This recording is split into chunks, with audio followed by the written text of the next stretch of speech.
कुपोषण के लिए विशेष स्कीमें चलाई जाएगी और जिन्होंने आत्मसमर्पण किया है, नक्सलवाद से हथियार डालकर वापिस आए हैं और जो नक्सलवाद के कारण इंजर्ड हुए हैं, वो सभी के लिए अति सुंदर पुनर्वसन की योजना भी हम लेकर आएंगे। और भाइयों बहनों, नक्सलवाद समाप्त हो, ये हमारा लक्ष्य जरूर है। पर क्यों है? क्योंकि नक्सलवादी एक क्षेत्र के विकास के ऊपर नाग बनकर फंड फैलाकर बैठा था। नक्सलवाद समाप्त होने के साथ ही ये क्षेत्र में विकास की एक नई शुरुआत होगी और मोदी जी और विष्णुदेव जी के नेतृत्व में ये सबसे विकसित क्षेत्र बनेगा, इसका मुझे पूरा विश्वास है। और मैं मेरे सभी आदिवासी भाइयों बहनों को कहकर जाता हूं कि मैं खुद ये विकसित बस्तर के, नक्सल मुक्त बस्तर के हमारी योजना को अंजाम तक पहुंचाने के लिए दिन रात परिश्रम करूंगा। भाइयों बहनों, यहां 7 जिलों की 7 टोलियां और एक टोली सरेंडर नक्सलों की थी। जब 700 से ज्यादा सरेंडर नक्सल बच्चों ने, भाइयों बहनों ने इस खेलों में भाग लिया, वो समाचार मुझे मिला तो बहुत बहुत आनंद हुआ। नक्सलवाद के झांसे में आकर पूरा जीवन तबाह हो जाता, ऐसे 700 से ज्यादा युवा आज खेल के रास्ते पर आए हैं।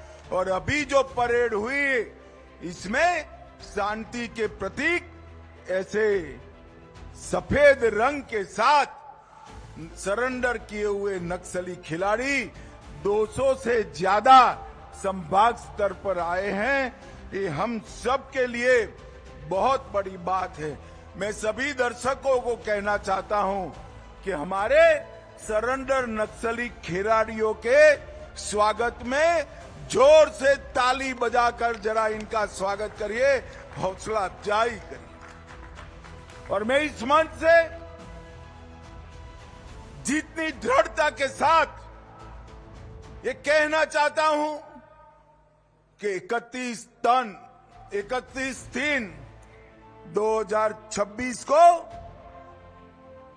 ये देश नक्सलवाद से मुक्त हो जाएगा। इतनी ही विनम्रता से मैं अपील भी करना चाहता हूं, अभी भी गुमराह होकर हमारे ही लोग हाथ में हथियार लेकर बैठे हैं, आइए हथियार डाल दीजिए, पुनर्वसन नीति का फायदा उठाइए, अपने और अपने परिवार के कल्याण में जुड़ जाइए। विकसित बस्तर के संकल्पना के साथ आप सब जुड़ जाइए। नक्सलवाद से किसी का भला नहीं होना है। न नक्सलवाद के लिए हथियार उठाने वाले लोगों का भला होना है, न आदिवासियों का होना है, न हमारे सुरक्षा जवानों का भला। शांति ही विकास का रास्ता प्रशस्त कर सकती है। मैं फिर से एक बार सभी को अपील करता हूं कि आप वापिस आइए और अच्छा जीवन जिए। नुआबाट की टोली, जिसका अर्थ होता है नया मार्ग, और ये मार्ग शांति का है। ये 700 खिलाड़ी जो नुआबाट के खेले हैं, इस समग्र देश के लिए एक बहुत बड़ा उदाहरण है। वो भय की जगह आशा को चुने हैं, विभाजन की जगह एकता का रास्ता चुने हैं और विनाश की जगह विकास का रास्ता चुने हैं। और यही है नए भारत की मोदी जी की संकल्पना, विकसित बस्तर की करना। हमारी बस्तर की संस्कृति दुनिया भर में सबसे समृद्ध संस्कृति। मुरिया, गुरिया, कोया, मतरा, मुंडा और हलवा, ये सभी जनजातियों का खान पान, पहरवेश और कला, वाद्य, नृत्य और खेलों में पारंपरिकता, ये बहुत बड़ी समृद्ध विरासत केवल छत्तीसगढ़ की नहीं है, समग्र भारत की सबसे समृद्ध विरासत है। भाइयों बहनों, अभी अभी छत्तीसगढ़ सरकार ने आधुनिक रिकॉर्डिंग स्टूडियो बनाकर इसमें पारंपरिक गीतों को सहेजने का काम किया। हल्बी, मतरी, दुर्बी, गोंडी गीतों को न केवल संगीत में सहेजा, इसकी किताबें भी प्रकाशित की। अमूस, माटी, दियारी, तिहार ऐसे परंपरागत उत्सव, त्योहार जो नक्सलवाद के लाल आतंक के साए में समाप्त होने जा रहे थे, इसको भी आगे बढ़ाया है। और गोदना, ढोकरा, आर्ट, लोह शिल्प, इसके प्रशिक्षण शिविर भी लगाए गए हैं। और मित्रों, देश भर में इसके आर्टिकल भी छपे हैं। आज जो खिलाड़ी यहां खेले हैं, उनको मैं कहना चाहता हूं, आज यहां पर बस्तर ओलंपिक 2025 में आपकी प्रतिभा को पहचानने के लिए स्पोर्ट्स अथॉरिटी ऑफ इंडिया से अधिकारियों की एक टीम आई। आपकी प्रतिभाओं को पहचानकर आने वाले कॉमनवेल्थ और 36 में भारत में होने वाले ओलंपिक में मेरे बस्तर के खिलाड़ी खिले, वहां तक ले जाने की व्यवस्था हमारी सरकार ने की है। और जो आंकड़े आए हैं, अभी अभी मुख्यमंत्री जी ने बताया, गत साल 1,65,000 खिलाड़ी खिले थे, इस बार 3,91,000 खिलाड़ियों ने हिस्सा लिया। 2.5 गुना वृद्धि हुई है और बहनों में लगभग 3 गुना वृद्धि हुई है। हमारी महिला खिलाड़ियों के लिए पूरा मैदान तालियों से गूंजना चाहिए।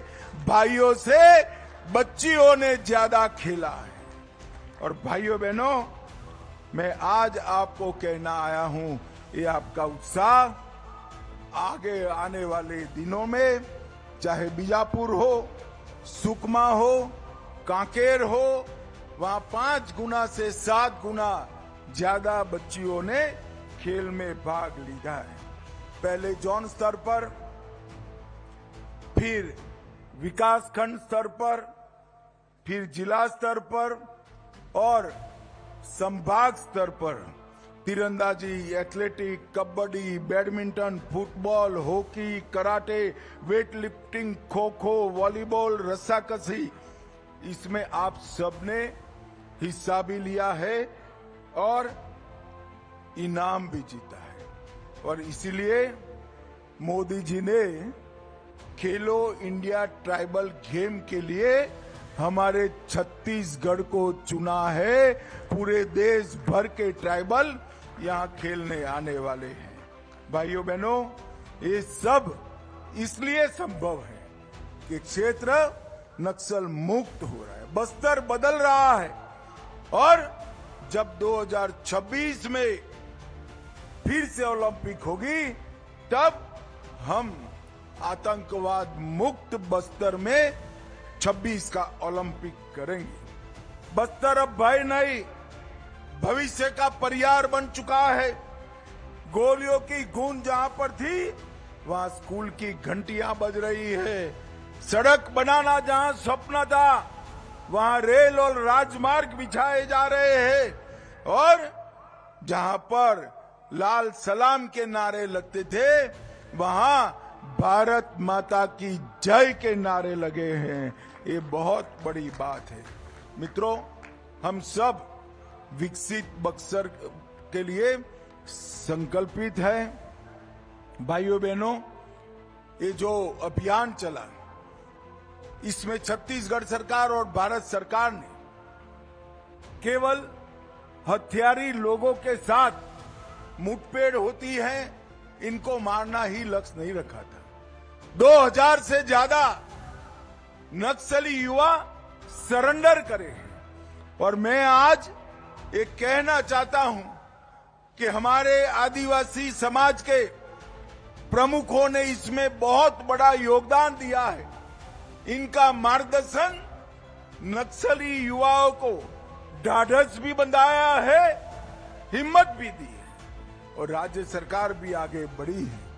मैं आज सभी समाज के प्रमुख और समाज सेवकों को भी अपील करता हूं, जो लोग आज भी हथियार हाथ में लिए घूमते हैं, इनको समझाकर मुख्य धारा में वापस लाने का काम करिए।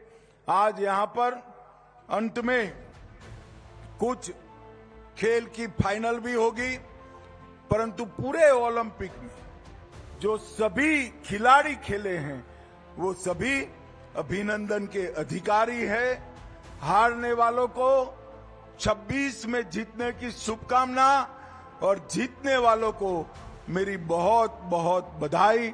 मेरे साथ फिर से एक बार वंदे मातरम का नारा लगाएंगे।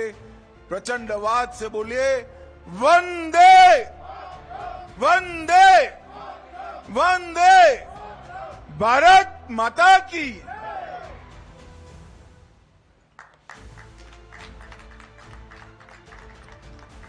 आज के कार्यक्रम के मुख्य अतिथि केंद्रीय मंत्री माननीय श्री अमित शाह जी के सारगर्भित एवं ओजस्वी उद्बोधन के पश्चात मंच के ठीक सामने आ रहे हैं नुआ बाट दल